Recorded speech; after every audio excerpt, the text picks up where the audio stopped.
سیدنا مولانا محمد طب القلوب و دوائها و عافیت الابدار و شفائها و نور الابصار و ضیائها و علی آلہ و صحبہ و بارک وسلم صلاۃ و سلام علیک یا رسول اللہ صلی اللہ علیہ وسلم۔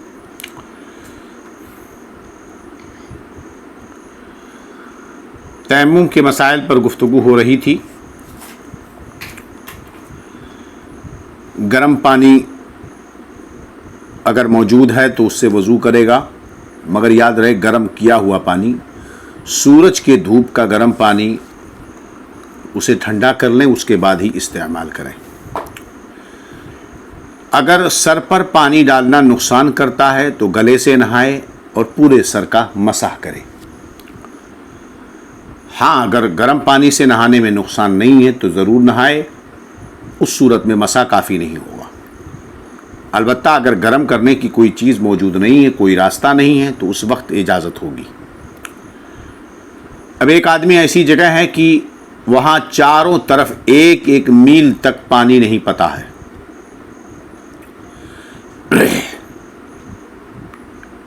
اگر یہ گمان ہو کہ ایک میل کے اندر پانی ہوگا تو تلاش کرنا ضروری ہے۔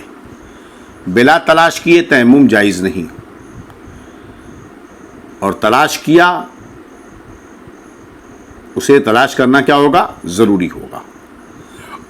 اب اگر بغیر تلاش کیے تیمم کر کے نماز پڑھ لی اور تلاش کرنے پر پانی مل گیا تو وضو کر کے نماز کا اعادہ لازم ہے، اور اگر نہ ملا تو ہو گئی۔ یعنی آدمی نے پانی تلاش نہیں کیا اور تیمم کر کے نماز پڑھی، اور اس کے بعد تلاش کیا اور پانی مل گیا تو پھر سے وضو کرے اور نماز کو لوٹائے۔ اور اگر تلاش کیا اور پانی نہیں ملا، حالانکہ پہلے وہ پڑھ چکا ہے تیمم کے ساتھ، تو اب پھر سے پڑھنے کی ضرورت نہیں، نماز ہو گئی۔ اسی طرح اگر گمان غالب ہے کہ ایک میل کے اندر پانی نہیں ہے، گمان غالب ہونا چاہیے، صرف محض گمان نہیں، گمان غالب، تو تلاش کرنا ضروری نہیں ہے۔ پھر اگر تیمم کر کے نماز پڑھ لی اور نہ تلاش کیا، نہ کوئی ایسا ہے جس سے پوچھے، اور بات کو معلوم ہوا کہ پانی یہاں قریب ہے، تو نماز کا اعادہ نہیں ہے، کیونکہ اس کا اس شخص کے لیے کا غالب گمان یہ تھا کہ پانی یہاں ایک میل کے اندر کہیں پر نہیں ہے۔ لیکن اتفاق یہ کچھ ایسے علاقے ہوتے ہیں کہ ہم کو یہ لگتا ہے کہ یہاں کہیں پانی نہیں ہوگا، لیکن کوئی شخص ایسا ہو جو کہیں پانی اتفاق سے ہو ہماری امیدوں کے خلاف، تو جو نماز پڑھ لی ہے اس کا اعادہ ضروری نہیں ہے۔ مگر یہ تیمم جیسے پانی اسے ملا، تیمم اب چلا گیا، اور اگر کوئی وہاں تھا مگر اس نے پوچھا نہیں، بات کو معلوم ہوا کہ پانی قریب ہے، تو اب اعادہ چاہیے۔ تو دو صورتیں یہ ہو گئیں، گمان غالب تھا کہ ایک میل کے اندر پانی نہیں ہے، اور کوئی ایسا نہیں جس سے وہ پوچھے، وضو کر کے تیمم کر کے نماز پڑھ لی، اب بعد میں پتہ چلا کہ یہیں کہیں پانی قریبی میں تھا، تو ایسی صورت میں اعادہ نہیں ہے۔ ایک صورت یہ ہو گئی۔ دوسری صورت کی گمان غالب تھا کہ پانی کہیں نہیں ہے، مگر وہاں کوئی شخص تھا مگر اس نے پوچھا نہیں، اور اس کے بعد پانی مل گیا، تو اس صورت میں اسے پھر سے لوٹانا چاہیے۔ اور اگر قریب میں پانی ہونے اور نہ ہونے کسی کا گمان نہیں ہے، تو اس صورت میں تلاش کرنا مستحب ہے۔ بغیر تلاش کیے تیمم کر کے نماز پڑھ لی تو ہو گئی، تلاش کرنا مستحب تھا۔ اب کسی شخص کے ساتھ میں زمزم شریف کا پانی ہے جو لوگوں کے لیے بطور تبرک لے جا رہا تھا، یا بیمار کو پلانے کے لیے، اور اتنا ہے کہ وضو ہو جائے گا، تو ایسی صورت میں تیمم جائز نہیں ہے، جبکہ وہ اس کا اپنا پانی ہو، اپنے پاس رکھا ہو۔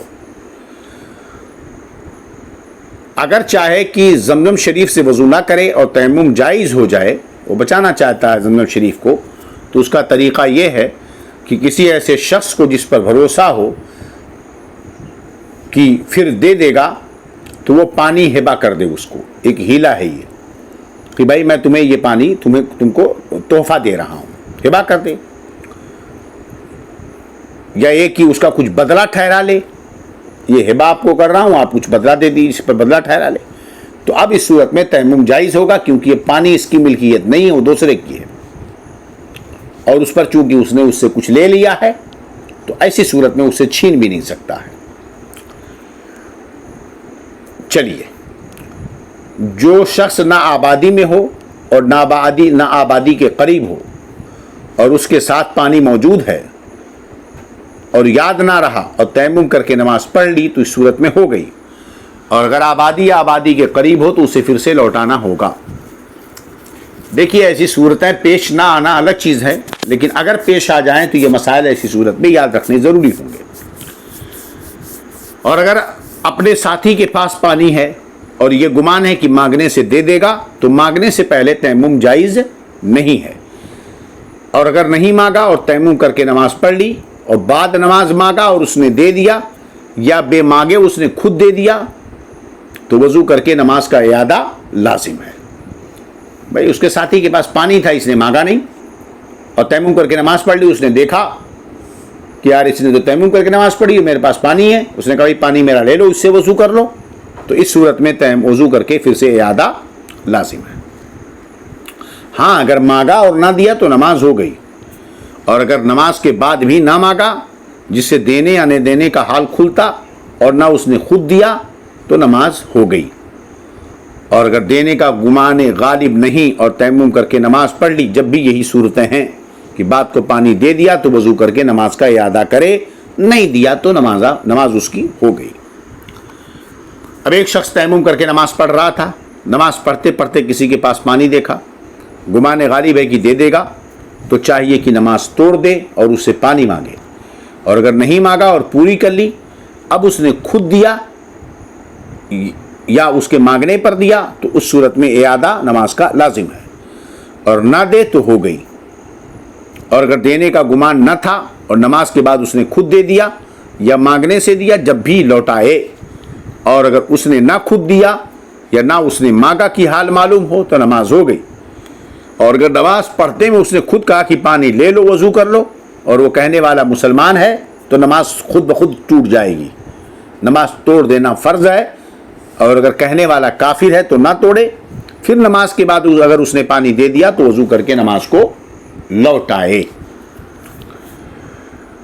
مسئلہ سمجھ میں آ رہا ہے؟ اور اگر یہ گمان ہے کہ میل کے اندر تو پانی نہیں مگر ایک میل سے کچھ زیادہ فاصلے پر مل جائے گا تو ایسی صورت میں مستحب ہے کہ نماز آخری وقت تک مؤخر کرے، یعنی عصر اور مغرب عشاء میں اتنی دیر نہ کرے کہ وقت قرات آ جائے مگر تاخیر کرے۔ اگر تاخیر نہ کی اور تیمم کر کے پڑھ لی تو ہو گئی۔ بہتر یہ ہے کہ نماز کو مؤخر کرے کہ پانی کسی طریقے سے مل جائے، نماز کا آخری وقت ہوتے ہوتے وقت مکروہ سے پہلے اگر پانی مل جائے تو پانی سے وضو کر کے نماز پڑھے۔ ہاں اگر اس نے پڑھ لیا چونکہ ایک میل سے دور پانی تھا تو اس کی نماز ہو گئی۔ اب ٹھنڈیوں کا موسم ہوتا ہے، اس وقت کچھ حالات اتنی سردی کی نہانے سے مر جائے گا یا بیمار ہونے کا قوی اندیشہ ہے، اور لحاف وغیرہ کوئی ایسی چیز پاس میں نہیں ہے کہ جس سے نہانے کے بعد اوڑھے، اور سردی کی ضرر سے بچے، نہ آگ ہے جسے تاپ سکے، تو ایسی صورت میں تیمم جائز ہے۔ دشمن کا خوف ہے، پانی تو ہے مگر دشمن کا خوف ہے، اسے چھپ رہا ہے کہ اگر اس نے دیکھا تو مار ڈالے گا یا مال چھین لے گا، یا اس غریب نادار کا قرض خواہ ہے، غریب آدمی کسی سے قرض لیا تھا، اسے پتا ہے کہ وہاں پر ہے، کہ اسے پکڑ کر قید کر دے گا، مارے گا، یا اس کی طرف سانپ ہے کاٹ کھائے گا، یہ شیر ہے پھاڑ کھائے گا، یا کوئی بدکار شخص ہے اور یہ عورت ہے یا امرد ہے یعنی کم عمر کا لڑکا ہے جس کو اپنی بے آبروئی کا گمان صحیح ہے تو تیمم جائز ہے۔ جیسے حالات میں ہم سفر کرتے ہیں اور ہم کو پتہ ہے کہ فلاں جگہ نل ہے، پانی سے ہم وہاں وضو کر سکتے ہیں، مگر وہ علاقہ ایسے لوگوں کا ہے یا وہاں ایسے لوگ ہیں جن کے ظاہری حال بھاؤ سے ایسا لگتا ہے کہ اگر ہم وہاں وضو کریں گے اسے پتہ چلا تو ہم کو پکڑ کر ماریں گے، ہماری جان جانے کا ڈر ہے، تو ایسی صورت میں تیمم کر کے نماز پڑھ لے، وہاں جا کے وضو نہ کرے۔ ابھی کل ہی کی بات ہے، ہم ایک جگہ لائر کے پاس گئے ہوئے تھے مینگلور، وہاں سے واپس لوٹے تو ایک ہوٹل میں چائے پیانے کے لیے رکے، اور ہوٹل تھا غیر مسلم کا۔ چائے پانی پیا اور عصر کا وقت بالکل جا رہا تھا، آدھا گھنٹہ بچا تھا ٹائم، تو ہم نے جلدی سے وضو کیا، چونکہ ہم مسافر اکثر رہتے ہیں تو مسافر تھے، ہم 2 رکعت پڑھنا چاہ رہے تھے، ہمارے ساتھ ایک صاحب تھے وہ بھی جلدی سے وضو کر کے آ گئے، ہم نے کہا جلدی آ جائیے، جلدی آ گئے اور فوراً جماعت کر لی، اسی ہوٹل کے اندر ہی خالی تھا ہوٹل، ہم نے جلدی سے نماز پڑھ لی، 2 رکعت میں ہم نے سلام پھیرا، اس نے 4 پوری کی، لیکن ہمارے ساتھ ایک ساتھی اور تھا، اس نے بھی وضو کیا، وہ الگ سے پڑھنے جا رہا تھا، تھوڑا دیر کر دیا اس نے، تو ہوٹل کے مالک نے آ کر منع کر دیا. ایسا نہیں کہ کچھ سختی کی ہو، اس نے کہا بھائی یہ پبلک پلیس ہے، آپ یہاں نماز نہ پڑھیں ورنہ سب کو ہم کو پرمیشن دینی پڑے گی. تو ایسا ہوتا ہے. پہلے تو یہ سارے ذہن نہیں تھے، لیکن اب اس طرح کے ذہن بنتے شروع ہو گئے. اسی لیے مسلمانوں کو چاہیے کہ اپنے رب کے قریب ہوں.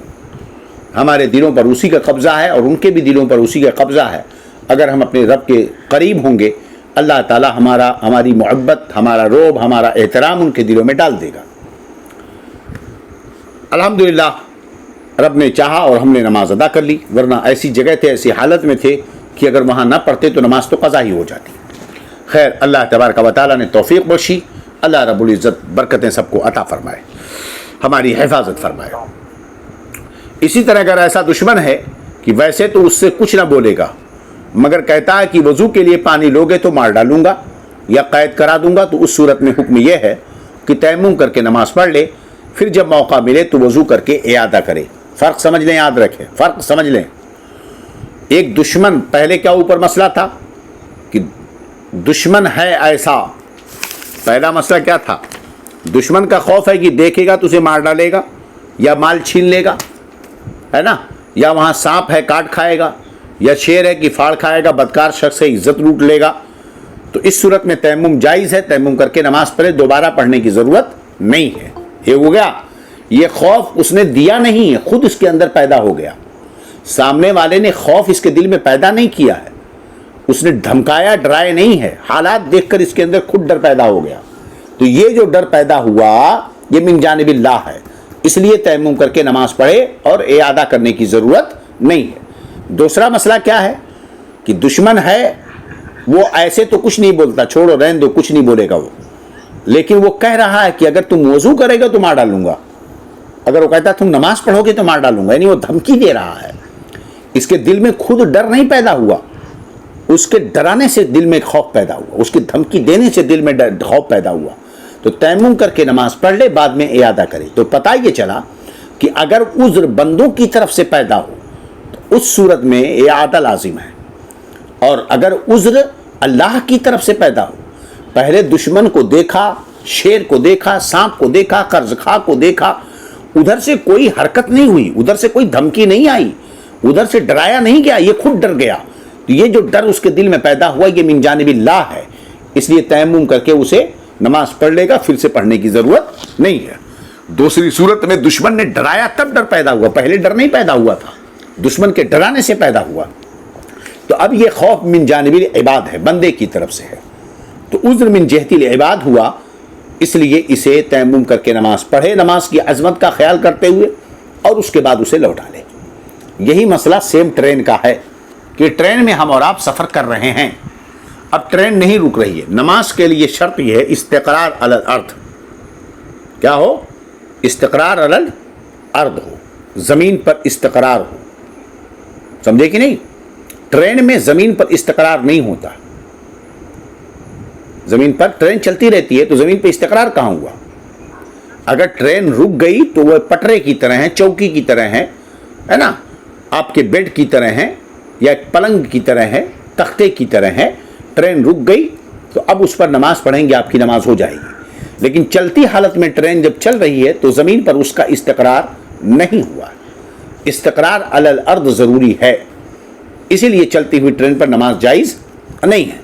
اب صورت حال یہ ہوئی کہ ایک آدمی مغرب کی نماز یا عصر کی نماز، ظہر کی نماز ٹرین میں پڑھنا چاہتا ہے، ٹرین رک ہی نہیں رہی ہے. تو حکم یہ ہے کہ نماز چونکہ شرط نہیں پائے گی نماز کے صحت کی، لیکن نماز کا چھوڑنا گناہ ہے، تو نماز کی عظمت کو دیکھتے ہوئے چلتی ہوئی ٹرین میں نماز پڑھ لے اور اس کے بعد نماز کا اعادہ کرے. کیونکہ یہ جو استقرار علی الارض، زمین پر مکمل ٹھہراؤ جو نہیں پایا گیا، یہ اللہ کی طرف سے نہیں ہے، یہ بندے کی طرف سے ہے. ٹرین کو نہیں روکا کس نے؟ ڈرائیور نے. نہ رکنے کا رولز کس نے بنایا؟ گورنمنٹ نے، ہے نا. پارلیمنٹ میں قانون بنا کہ ٹرین اسٹیشن پہ ہی رکے گی، راستے میں نہیں رکے گی. یہ قانون کس نے بنایا؟ اللہ نے تو نہیں بنایا ہے، یہ قانون تو انسانوں نے بنایا ہے. ٹرین کو نہ روک رہا ہے ڈرائیور. تو گویا کہ زمین پر جو استقرار بندے کو نماز پڑھنے میں نہیں مل رہا ہے، وہ بندوں کی طرف سے یہ مجبوری ہے اس کی. لہذا نماز پڑھ لے اس کے بعد دہرائے. چلتی ہوئی ٹرین میں نماز جائز ہے نہیں ہے, یہی فتویٰ متفق علیہ ہے. اب اس وقت نظام الدین وغیرہ اور دوسرے لوگوں نے, مفتی نظام الدین صاحب اور دوسرے لوگوں نے جو طوفان بدتمیزی کی ہے اس کی طرف توجہ نہ دیں. ڈرائیور ٹرین اس لیے نہیں روکتا نماز کے وقت کیونکہ اس کے نوکری جانے کا, بے عزت ہونے کا ڈر ہے. ارے بھائی یہاں پر بھی تو ہے, وہ کہتا ہے نماز وضو کرو گے تو تمہیں میں بے عزت کر دوں گا, تمہیں قتل کر دوں گا, تمہیں ذلیل کر دوں گا, تمہیں ننگا کر دوں گا, ہے نا. تو بندے ہی کی طرف سے تو ہوا. ڈرائیور کیوں ڈر رہا ہے؟ کیونکہ قانون بنا ہے. نظام الدین کہتے ہیں کہ قانون بنانے والے بھی اب اس کے خلاف نہیں چل سکتے. بھئی قانون بنانے والے بھی اس کے خلاف نہیں چل سکتے, مگر قانون بنایا کس نے؟ جن لوگوں نے بنایا کیا وہ خدا ہیں؟ کہ ٹرین کے نہ روکنے کا جو قانون بنا ہے یہ اللہ کی طرف سے ہے؟ نہیں نا. تو پھر کیسے ٹرین پہ نماز ہوگی؟ اس لیے چلتی ہوئی ٹرین میں نماز پڑھے اور اس کے بعد اس کا اعادہ لازم ہے. بات سمجھ میں آ رہی کہ نہیں؟ ٹھیک ہے, چلیے. قیدی کو قید خانے والے وضو نہ کرنے دیں تو تیمم کر کے نماز پڑھے اور بعد میں اعادہ کرے. سوچیے, قیدی کو قید خانے والے وضو نہیں کرنے دے رہے ہیں تو اب حکم یہ کہ تیمم کر کے نماز پڑھے اور اعادہ کرے. کیوں؟ اس لیے کہ جو وضو نہیں کر پا رہا ہے یہ مجبوری بندے کی طرف سے آ رہی ہے, اور اگر وہ دشمن یا قید خانے والے نماز بھی نہ پڑھنے دیں تو اشارے سے پڑھے اور پھر دوبارہ نماز کا اعادہ کرے. چلیے, جنگل میں ہے ڈول رسی نہیں ہے, یا کہیں ایسی جگہ ہے کنواں تو ہے مگر ڈول رسی نہیں, یا کوئی دینے والا نہیں, کوئی مدد کرنے والا نہیں کہ پانی بھرے تو تیمم جائز ہے. اگر ساتھی کے پاس ڈول رسی ہے, وہ کہتا ہے کہ ٹھہر جا میں پانی بھر کر فارغ ہو کر تجھے دوں گا, تو مستحب ہے کہ انتظار کرے, اور اگر انتظار نہ کیا اور تیمم کر کے پڑھ لی تو ہو گیا, کیونکہ یہ اس کی ڈول رسی نہیں ہے, اس کے ساتھی کی ہے. رسی چھوٹی ہے کہ پانی تک نہیں پہنچتی, مگر اس کے پاس کوئی کپڑا, رومال, امامہ, دوپٹہ وغیرہ ایسا ہے کہ اس کے جوڑنے سے پانی مل جائے گا تو تیمم جائز ہے نہیں ہے. وہ کسی طریقے سے کوئی راستہ ہو پانی نکالنے کا تو پانی نکالے.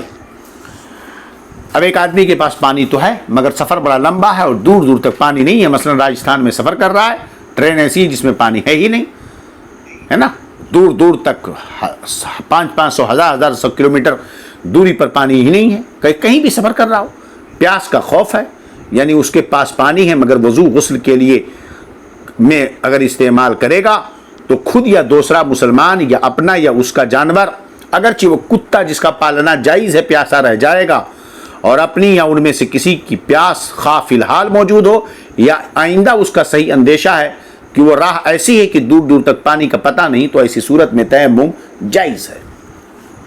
صورت میں تیمم جائز ہے. اب یہاں مسئلے جب آتے گئے تھے نماز کے تو ہی وضاحت کرنی تھی, ذہن سے اچانک نکل گیا.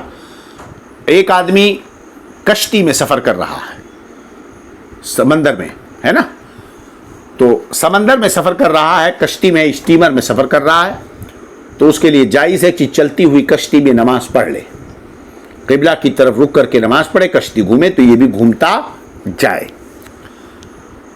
اسی طرح کوئی ہوائی جہاز میں سفر کر رہا ہے تو ہوائی جہاز میں بھی جس طرح ممکن ہو چہرہ کر کے وہ نماز پڑھ لے, اس کی نماز ہو جائے گی, اعادے کی ضرورت نہیں ہے. اب آپ کہیں گے مولانا پھر ٹرین میں تو یہ حکم ہونا چاہیے, تو ٹرین میں, کشتی میں, ہوائی جہاز میں بڑا فرق ہے. دیکھیے ٹرین جب رکے گی آپ اترو گے تو زمین پر اترو گے, ٹرین جب رکے گی تو خود ٹرین ایک کشتی, ایک تختے کی طرح ہو جاتی ہے کہ اس کا خود استقرار زمین پر ہے مکمل. 4 پہیے ہوتے ہیں ٹرین کے اندر, تو ڈبے میں 4 پہیے ہیں, وہ زمین پر مستقر ہے. اور زمین اگر ٹرین سے آپ نیچے اترو گے تو کیا ہوگا, وہ زمین ملے گی آپ کو, ایسا نہیں کہ آپ غائب ہو جاؤ گے, زمین ملے گی آپ کو. لیکن کشتی پانی میں, اگر آپ پانی سے اس طرح اترتے ہو تب بھی استقرار علی الارض آپ کو ملتا نہیں, زمین ملتی ہی نہیں ہے. پانی میں اترو گے تو کہاں جاؤ گے, پتہ چلے گا کہاں گئے. اگر اسٹیمر سے کوئی اتر کر پانی میں آ جائے تو کہاں جائے گا, پتہ ہے اس کا کہاں جائے گا, ہاں, کسی شارک مچھلی کے پیٹ میں چلا جائے گا. ایسے ہی ہوائی جہاز میں کوئی سفر کر رہا ہے, وہ بولے بھائی ہوائی جہاز نہیں رکتی ہے, دروازہ کھولو میں باہر نکل کے نماز پڑھتا ہوں, بتاؤ کہاں جائے گا وہ, ہے. جا رہا تھا امریکہ, اڑ کر پہنچ گیا یورپ, تو یہ حالت ہوگی. تو کشتی کو اور ہوائی جہاز کو ٹرین پر قیاس نہیں کر سکتے. یہ وہ حکمت ہے جو فقہاء نے بیان فرمائی, ماشاءاللہ. چلیے پانی موجود ہے مگر آٹا کا گوندنے کی ضرورت ہے، جب بھی تیمم جائز ہے، شوربے کی ضرورت کے لیے جائز نہیں، آٹا گوندنے کے لیے، کیونکہ آٹا کی روٹی آپ بغیر پانی ڈالے گوندھ کر بنا ہی نہیں سکتے، اور شوربہ کے بغیر آپ گوشت کو بھون کر کھا سکتے ہو، اس لیے شوربے کے لیے پانی کا استعمال اور تیمم کر لے، پانی شوربے کے لیے استعمال کرے تیمم کرے، یہ جائز نہیں ہے، لیکن آٹا گوندھنے کے لیے پانی کا استعمال کرے اور تیمم کر لے۔ چلیے، بدن یا کپڑے اس قدر نجس ہیں جو مانے جواز نماز ہیں، اتنا نجاست کپڑے یا بدن پہ لگی ہے کہ اس سے نماز نہیں ہوگی، 1 درہم کی مقدار یا پتلی نجاست ہے تو چوتھائی، اور پانی صرف اتنا ہے کہ چاہے وضو کرے یا اس کو پاک کر لے، دونوں کام نہیں ہو سکتا، تو پانی سے اس کو پاک کر لے پھر تیمم کرے، اور اگر پہلے تیمم کر لیا اس کے بعد پاک کیا تو اب پھر تیمم کرے کہ پہلا تیمم نہ ہوا، کیونکہ پہلے پانی موجود تھا، پہلے وہ پانی سے نجاست دور کر لے پھر تیمم کرے، اگر پہلے تیمم کیا اور اس کے بعد نجاست کو دور کیا تو پھر سے اسے تیمم کرنا پڑے گا، کیونکہ پہلے تو پانی تھا، جس وقت اس نے تیمم کیا تھا پانی پہ قادر تھا، وہ پانی استعمال کر سکتا تھا۔ چلیے، مسافر کو راہ میں کہیں رکھا ہوا پانی ملا تو اگر کوئی وہاں ہے تو اسے دریافت کر لے، اور اگر وہ کہے کہ صرف پینے کے لیے ہے تو تیمم کرے، وضو جائز نہیں چاہے کتنا ہی ہو، اور اگر اس نے کہا پینے کے لیے بھی ہے اور وضو کے لیے بھی ہے تو تیمم جائز نہیں، اور اگر کوئی ایسا نہیں جو بتا سکے اور پانی تھوڑا ہے تو تیمم کرے اور زیادہ ہے تو وضو کرے۔ بات سمجھ آ رہی کہ نہیں؟ اچھا ٹھیک ہے، پانی نہیں مل رہا ہے، پانی مل تو رہا ہے مگر پیسے سے خریدنا پڑے گا، بسلری پانی وغیرہ، تو پانی گرا ہونا یعنی وہاں کے حساب سے جو قیمت ہونی چاہیے اس سے 2 چند مانگتا ہے، 20 روپے کے لیے باٹل ہے اسی علاقے میں، وہ کہتا نہیں 40 روپے میں ملے گا، تو ایسی صورت میں پانی خرید کر تیمم کرنے کی ضرورت نہیں ہے، وضو کرنے کی ضرورت نہیں ہے، تیمم جائز ہے، اگر قیمت میں اتنا فرق نہیں تو تیمم جائز ہے، مثلا 20 روپے کا باٹل وہ 21-22 میں دے رہا ہے، 25 میں دے رہا ہے، تو لے کر آپ وضو کریں، تیمم کی اجازت نہیں ہے۔ ایسے ہی پانی مول ملتا ہو اور اس کے پاس حاجت ضروریہ سے زیادہ پیسہ نہیں ہے، یعنی پیسہ اس کے پاس ہے کہ پانی خرید سکتا ہے لیکن اتنا پیسہ ہے کہ اپنی ضرورت کو اس کے چاہیے، اس سے زیادہ نہیں ہے، اگر وہ پانی خرید لے گا تو اس کی ضرورتیں پوری نہیں ہوں گی، تو اس صورت میں تیمم جائز ہے۔ چلیے، آج کی گفتگو اتنا ہی، اللہ رب العزت جزائے خیر عطا فرمائے، برکت عطا فرمائے۔ السلام علیکم ورحمۃ اللہ تعالی وبرکاتہ۔ اشہد ان لا الہ الا اللہ واشہد ان محمد عبدہ ورسولہ، استغفر اللہ ربی من کل ذنب واتوب الیہ۔